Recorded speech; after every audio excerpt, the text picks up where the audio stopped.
Hey, it's Marko here from Fair Realty. Today I'm talking about upsizing in a very, very hot seller's market. So I'm getting a lot of inquiries. People want to move up from a condo to a starter home or a small house to a big house. And here's the thing. No one wants to be inconvenienced. Everyone wants to buy first, then sell, and have all the dates up. This, unfortunately, in reality, does not work very well unless you're super wealthy or you qualify to carry both properties, which most people, unfortunately, don't.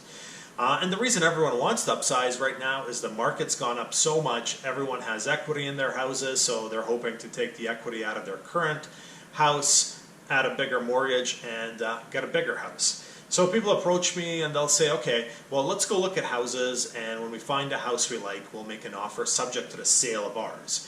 There was a house I showed yesterday that had 19 offers on it. An attractive, well-priced property. You have no chance with a subject to the sale of your home.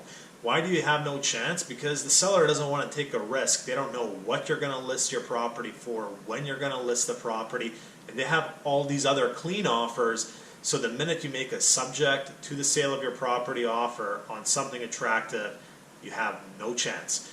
The only chance you have with the subject to sale offer right now is on an overpriced, non-attractive property. So that leaves two other options. One option is to buy a home, go unconditional with a longer completion, and then hope to sell your home in the meantime. This is super high risk in my opinion. And you might ask, well, why is it high risk if the market is so hot? What if you go sell your property and there's a buried oil tank discovered?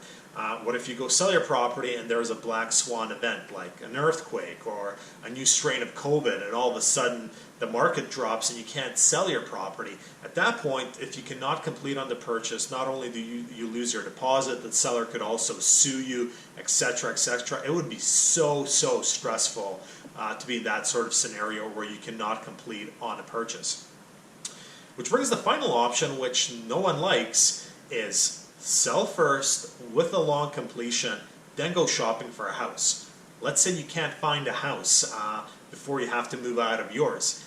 Guess what the worst case scenario is? You have to rent. You're inconvenienced. I way rather take being inconvenienced versus being sued. But a lot of people don't seem to like that option. I don't really know what to tell people.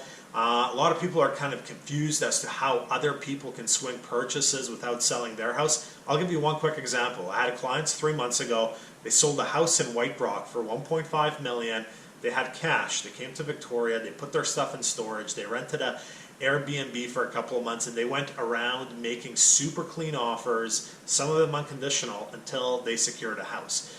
And unfortunately, if you're a family with 2 kids and 2 dogs looking to upgrade from a small house to a bigger house, you're competing against people like this that have put themselves in a position to make very clean offers. And that's where the issue arises, is you're competing against very clean offers and you still haven't sold your house. So my suggestion to people is think about it. Would you rather be inconvenienced or potentially sued? The reality is most people, probably the wiser thing would be to go the route of inconvenience, sell first, and then hope to find a home to purchase. Worst case scenario, rent.